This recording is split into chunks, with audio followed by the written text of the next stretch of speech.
Hey, what's up, witches? It's Luna the Zen Witch here with a reading of the new moon chart for July 28th, 2022. The new moon occurs at 1:54 p.m. in the Eastern time zone, so adjust for your time zone.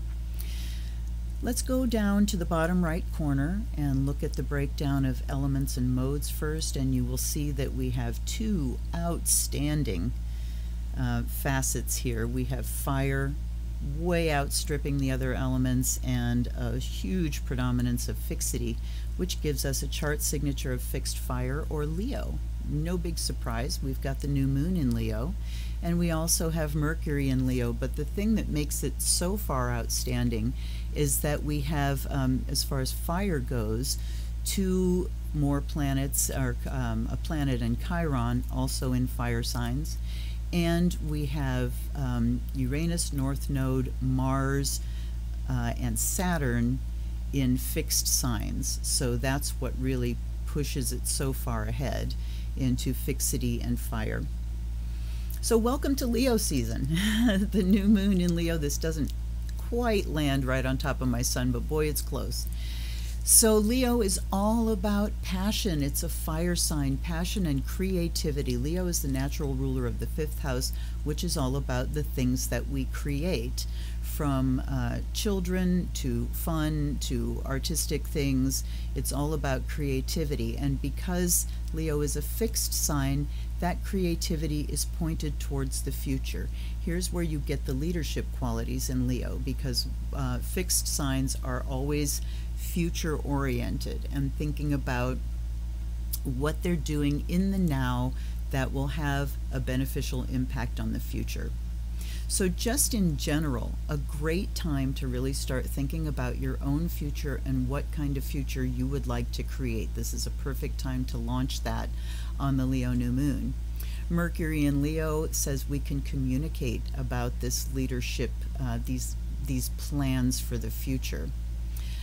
We see here this pink triangle, which is a T-square, and by transit, Saturn is a little bit far from this tight exact square between Mercury at 18 degrees of Leo and the Uranus North Node conjunction at 18 degrees of Taurus. That is exact.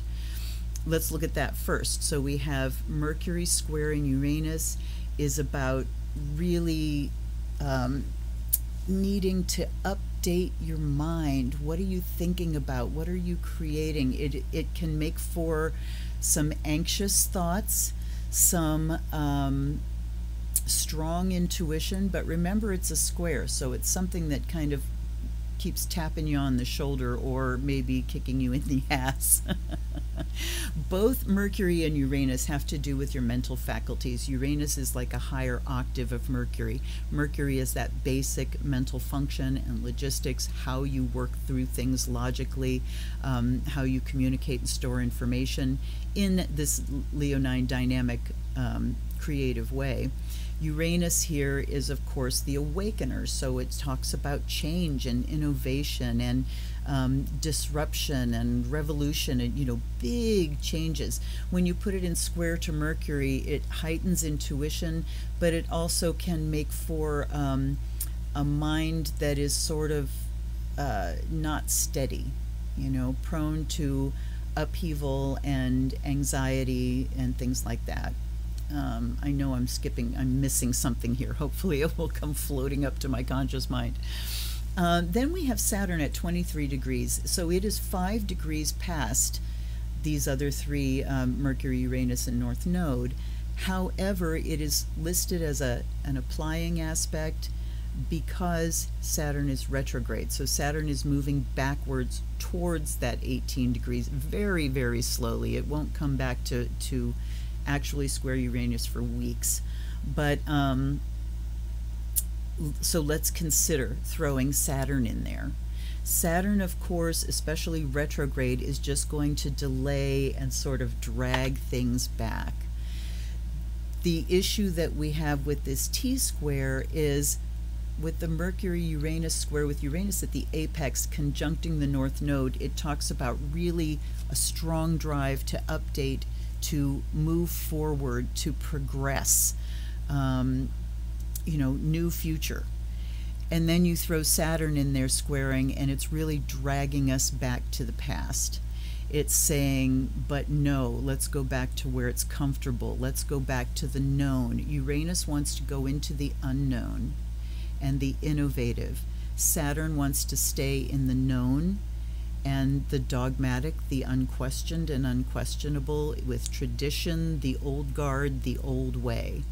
So while we are feeling this strong pull to think in new terms about the future, Saturn is like, I'm not having any of it. It's like a stone around our necks. So how do you use this energy and apply it? Well, you really point your energies towards new ideas and the generation of those ideas. And Saturn can also be a steadying influence, but remember, anything in retrograde motion denotes that the energies are less available to us on a practical level. So, let's just kind of slow down and think about things, plan. Maybe the structure that would satisfy Saturn is getting things down on paper, really drawing up a plan and a structure, and absolutely on practical levels. With Uranus in the North Node in Taurus, it says it has to be practical, it has to be grounded in reality and the material now. We have Mars creeping up on that Uranus North Node conjunction that seriously activates it. I'm sure by the next day it'll come into the conjunction there, so we'll have Mars sitting at the apex as well. Activating, and Mars, when it comes into square with Saturn, which will be a little bit longer. Let me take it ahead a week and see here. Yeah, even ahead a week, we've got Mars passing Uranus and the North Node and squaring Saturn. Mars square Saturn is like trying to drive with your foot on the gas and the brake at the same time. You want to go, go, go, but Saturn, like I said, is that stone around your neck. It's like trying to run through knee-deep water or mud. So there's plenty of frustrated energy here, plenty of static. I mean, that the Mercury-Uranus square can be a lot of mental static, and Mars just makes for a very overactive mind and imagination with that Saturn dragging. So this frustrating energy, what do you do with it? Well, with all the Taurian energy, work your physical body. Work it through physically. If you can't work it through mentally because your thoughts are just too erratic, and that's the other thing I was looking for, the Mercury square to Uranus can be erratic thoughts, unconventional, but also erratic. Just work your body. Work that energy through your body. Let's look at the other aspects we have here. We've got Venus squaring Chiron. Chiron is now retrograde, so it's applying to the aspect with Venus. And oh, I'm having a Venus return. I've just had a Mars return. Now I'm having a Venus return as well. So let's see. Chiron, of course, shows the nature of our woundedness, the traumas, the wounds that we are collectively working out in a chart reading like this. And we are still looking at those warlike ways that we have. Squaring Venus means that we come into odds with our values here, that trying to work out this trauma, we can be kind of aggressive about it under the rulership of Aries. Venus in Cancer squaring that says, but we've got to bring in this nurturing, loving, affectionate, caring energy, and that is absolutely at odds with this woundedness that just wants to act out, sometimes violently. We have Jupiter stationary, retrograde, that is also squaring Venus. Jupiter square Venus, and let me see, that's a separating aspect because Jupiter's already at 8 degrees and Venus is moving on at 12. So this is dissipating by the time we get to the new moon, but it can definitely be a tendency to go overboard with spending, with material things. Venus in Cancer is really about good food, things that make my tummy feel good and give me that kind of nurturing comfort in a physical, material way. So, like I said, that will be passing out of effect by the time we get to the new moon.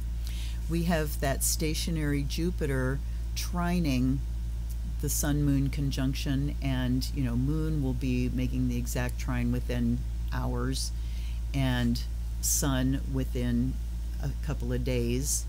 So Jupiter trining here just brings an auspicious nature. What does auspicious mean? It means lucky in very plain terms.